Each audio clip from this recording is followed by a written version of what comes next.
राज्यसभा सांसद और कांग्रेस के वरिष्ठ नेता विवेक तन्खा ने जन आशीर्वाद यात्रा पर निशाना साधा है। जबलपुर पहुंचे विवेक तन्खा ने कहा कि मध्य प्रदेश में अब बीजेपी को कोई भी आशीर्वाद देने को तैयार नहीं है। आखिरकार प्रदेश का बेरोजगार युवा, सूखाग्रस्त किसान, अत्याचार सहती महिलाएं बीजेपी को आशीर्वाद क्यों देंगी? तन्खा ने कहा, अब तो ईश्वर भी बीजेपी को आशीर्वाद नहीं देगा।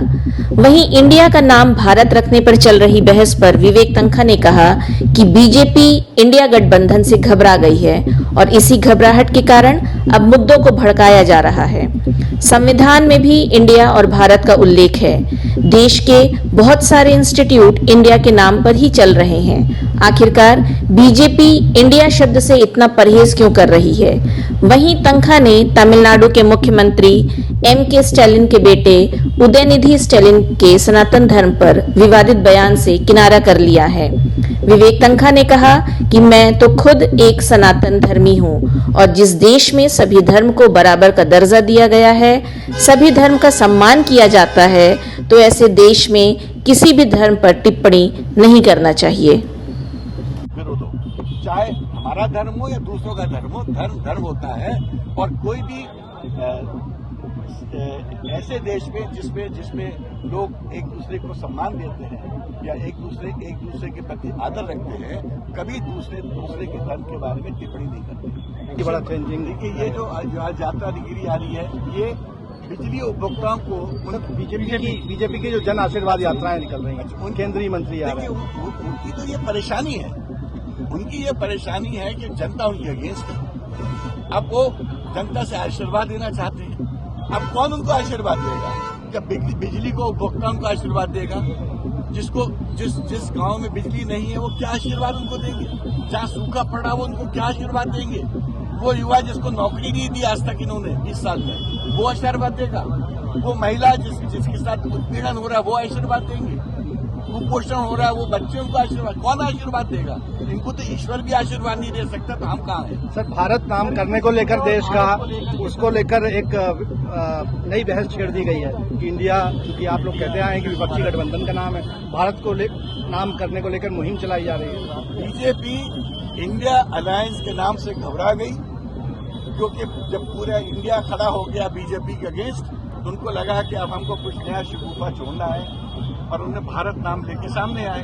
आप कॉन्स्टिट्यूशन के आर्टिकल 1 पढ़ लो, भारत मीन्स इंडिया, तो भारत तो पहले से इंडिया का समावेश है, तो इसके लिए कोई नई बात नहीं है। But India was the word जो ऑफिशियली यूज किया जाता था। Indian institute of management, Indian institute of technology, आप देखिए जितने बड़े संस्थान खुले, वो सब जगह इंडिया वर्ड यूज किया। हमने भी किया और बीजेपी ने भी किया, यूपीए ने भी किया और एनडीए ने भी किया। तो इंडिया वर्ड से अगर उनको परहेज है तो मुझे दुख है, क्योंकि इंडिया वर्ड इस सब कॉन्टिनेंट को रिप्रेजेंट करता है और भारत उसमें सम्मिलित है। सर, G20 का सम्मेलन इंडिया में हो रहा है, इस तरह देखते हो तो क्या फायदा होगा?